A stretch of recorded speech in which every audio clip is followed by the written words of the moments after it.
Assalamualaikum warahmatullahi wabarakatuh.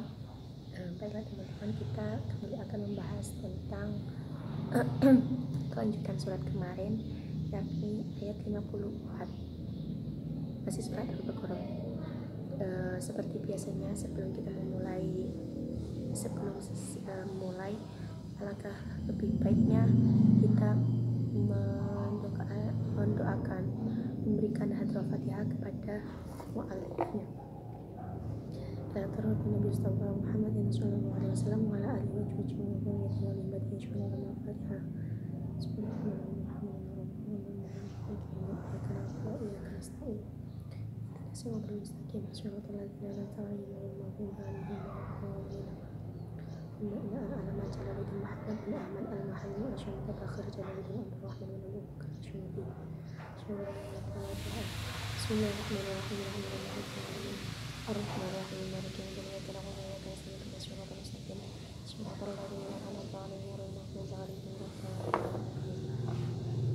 Bismillahirrahmanirrahim. Wa irqala lan mangsane dawuh sapa Musa Nabi Musa liqaumihi maring kaum Nabi Musa, alladzina wong kang akeh abadu kang padha nyembah sapa alladzina al-ijla ing pedhan. Ya qaumi wahai kaum, innakum sabuhune sira kabeh zalam tum nganiaya sira kabeh angfusakum ing pira-pira awak dheweke sira kabeh bittikhatikum kelawan andadi akeh sira kabeh al-ijla ing pedhe ilahan tegese sesembahan fatuba mongko tobat sira kabeh ila barikum maring zat kang gawe sira kabeh khalaqakum tegese nyembah sira kabeh min ibadatihi saking ibadah. Faktulu martinono sira kabeh angfusakum awak dhewe sira kabeh ailiyak pula tegese becik mateni wong kang bersih saking dosa. Aliyatul bari aminkum tegese becik mateni wong kang bersih saking dosa. Sira kabeh majrumun ing wong kang salah atau lanjut. Zalikum mengkono al-qatla tegese mati. Ini iku khairul lakum luwih bagus kadue sira kabeh ainda bariikum ing dalem sesine ing dalem untuhe sira kabeh. Fu fauqakum mongko paring pitulung maring sira kabeh lifi'atin kedue nglakoni zalika mengkono wa arsala lan ngutus sapa Allah alaikum ing atase sira kabeh sihabatan ing mendung saudakan kang ireng li alla kelawan yanto yang suru ora weruh sapa fa'idukum sebagian banton ing sebagian ayarhamuhu mongkon dadi welas ing banton hatta sehingga koclan pateni ingkum tetep kedhe sira kabeh nahku apa kira-kirane sab'ina alfan wong 70 alfan fata ba'alikum mongkon nerima tobat sapa Allah ing sira kabeh qabla taubatikum ing dalem sadurunge tobat sira kabeh inhu krana satune Allah huwa Allah at-tawwabu zat kang pemberi penerima tobat ar-rahimu tur banget asih. Wa ilqala Musa dan ketika Nabi Musa itu berkata liqaumihi kepada kaumnya alladzina abadul ijla, yakni orang-orang yang menyembah ijla itu pedhan itu lembu, anak sapi. Ya kaum innakum wahai kaumku innakum sesungguhnya kalian semua itu zulamtum telah menganiaya diri kalian sendiri angfusakum bittikhatikumul ijla dengan menjadikan anak lembu itu ilahan sebagai sesembah. Fatuba ila barikum maka bertaubatlah kalian ila barikum kepada zat kang yang menciptakan. Di sini juga disarah khalaqakum min ibadihi yang menciptakan untuk beribadah. Faktulu maka saling membunuhlah kalian angfusakum kepada diri kalian masing-masing. Ailiyaktula bari aminkum majkum. Yang kemudian membunuh yang membunuh orang yang bersih daripada dosa itu lebih baik daripada orang yang salah. Zalikum al-qatla zalikum perlakuan tadi yang membunuh iku khairul lakum itu adalah lebih baik lakum terhadap kalian semua, inda barikum, terhadap barikum, zat yang maha pencipta, hukum yaf'ula dzalika arsala alaikum. Maka kemudian Allah memberikan pertolongan ketika mereka melakukan pembunuhan, wa arsala alaikum, dengan mengirim mereka sihabatan sauda, yakni mendung yang hitam, di layabsuru, supaya mereka itu tidak melihat ba'dukum ba'dun, di antara sebagian yang lain. Fayarhamuhu, maka kemudian memberikan kasih sayang yang menjadikan belas kasih sayang, sehingga mereka ketika juga untuk membunuh. Nah, usabina alfan, sampai kemudian terdapat 70.000 orang yang saling membunuh itu. Fatampa alaikum, maka bertobatlah kalian semua. Innahu huwa tawwabur rahim, karena sesungguhnya Allah itu maha penerima tobat dan juga maha pengasih. Jadi ayat di sini itu menjelaskan kisah Nabi Musa yang kemudian memberikan pengarahan terhadap orang-orang yang kemudian musyrik terhadap Allah. Ini kalau misalnya kaum ini, kemudian ketika Nabi Musa itu berkata kepada kaumnya, siapa yang dimaksud tujuan kaumnya, yakni alladzina abadul ijlah, yang kemudian mereka itu menjadikan ijlah, lembu itu sebagai sesembahan, padahal yang Allah itu sangat murka terhadap orang-orang yang menyembah selain dirinya, seperti itu. Ya qaumi innakum zalamtum anfusakum bittakhadikumul ijla ilahan, wahai kaumku, sesungguhnya kalian itu telah menganiaya diri kalian sendiri dengan menjadikan ijla itu, sesembahan itu, sebagai ilahan.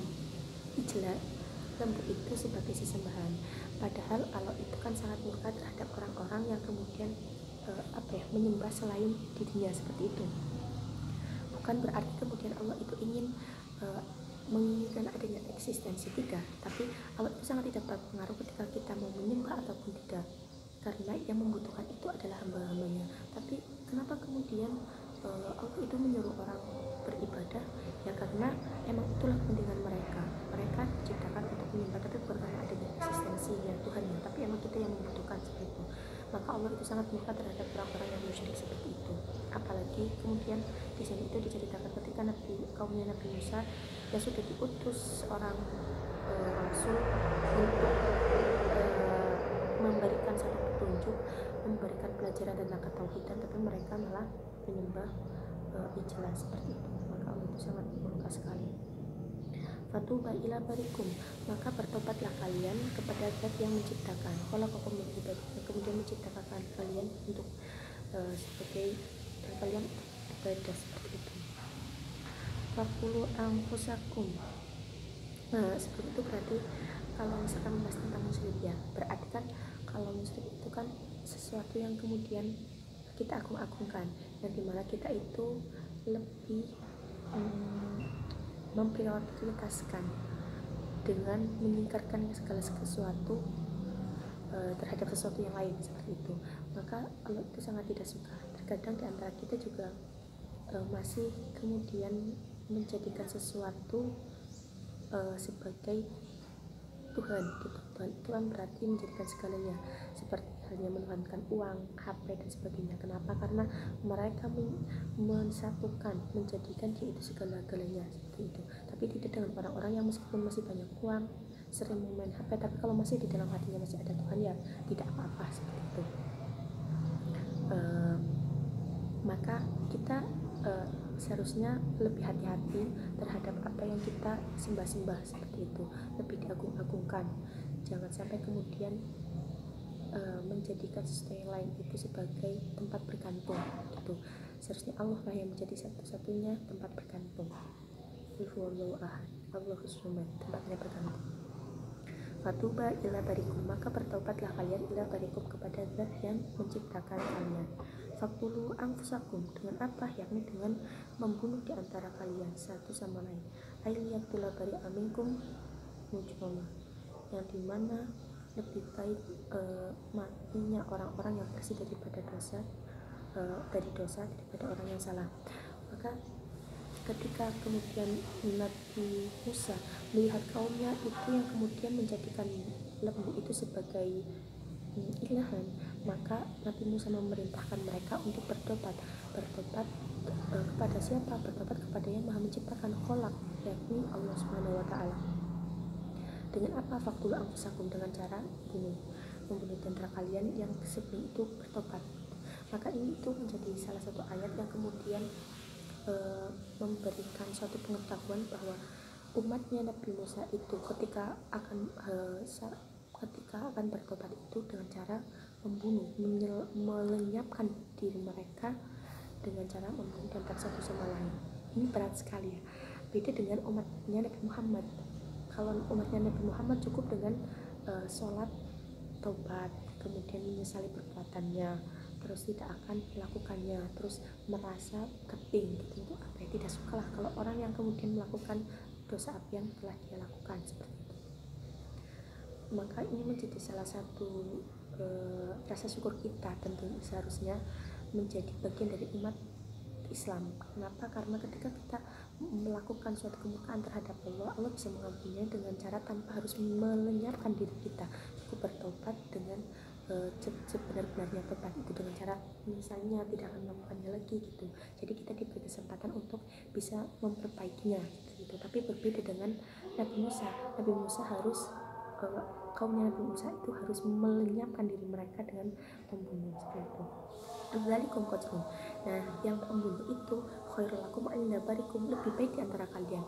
Tapi pada saat itu banyak yang melakukan menjadikan ijal itu sebagai ilahan di antara anak, ibu, orang tua, suami, istri, kemudian kekasihnya, sahabatnya, kerabatnya. Maka mereka ada rasa ragu untuk membunuh di antara satu sama lain. Kenapa? Karena mereka itu mempunyai ini rasa kasih sayang terhadap istrinya, mempunyai kasih sayang terhadap anaknya, masih ada rasa cinta terhadap kerabatnya. Maka bagaimana mungkin mereka berani untuk membunuhnya seperti itu? Maka mereka itu ragu untuk membunuhnya. Maka kemudian kalau mereka benar-benar ingin bertaubat kepadanya, maka Allah kemudian Allah memberikan pertolongan dengan pekerjaan itu, yakni dengan membunuh itu. Dengan apa? Wa arsala alaikum, dengan mengirimkan kalian semua sihabatun sauda, yakni mendung yang sihabatan sauda, mendung yang hitam. Sehingga apa? Sehingga mereka itu ketika mereka akan melakukan saling membunuh itu terdapat awan hitam yang mendung sehingga menutupi anggota mereka antara satu sama lain, sehingga mereka itu diala yang suruh palu kumpatan, supaya mereka itu tidak melihat satu sama lain. Jadi ketika mereka membunuh itu tidak tahu siapa yang dibunuhnya, seperti itu. Jadi ada rasa tega sebab tidak melihat gitu. Kalau misalkan melihat dengan mata terbuka pasti tidak akan tega lah, pasti kita bayangkan tidak akan tega sama sekali. Tapi kalau misalkan kemudian ditutup dengan awan yang hitam, kemudian perang-perang gitu saling membunuh, ya tega-tega saja, maksudnya rasa teganya itu lebih berkurang, seperti itu. Fayarhamu hatta yuqtala minkum nahu sab'atun alf. Kemudian maka jadilah ingpadon hatta qatlan, sehingga saling mematikan itu diantara mereka nahu sab'ina alfan, sampai mencapai 70.000 orang. Jadi ketika terjadinya cara bertobat mereka dengan cara membunuh di antara satu sama lain itu sampai ada korban mencapai 70.000, kira-kira sampai 70.000 orang gitu. Maka ada yang menafsirkan dari sebagian pendapat ulama, salah satunya Syekh Baidowi itu mengatakan ketika kemudian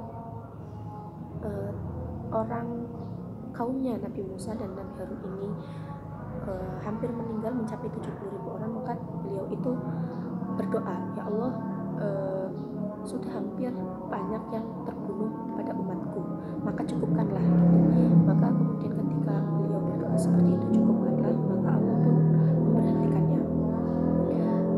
Maka orang yang kemudian sudah meninggal itu Allah diampuni dosa-dosanya. Dan yang orang kenapa kemudian Nabi Musa itu berdoa seperti itu? Sebab nanti kalau misalkan umatnya itu hampir terbunuh semua, maka berkurang pula hamba-hambanya gitu.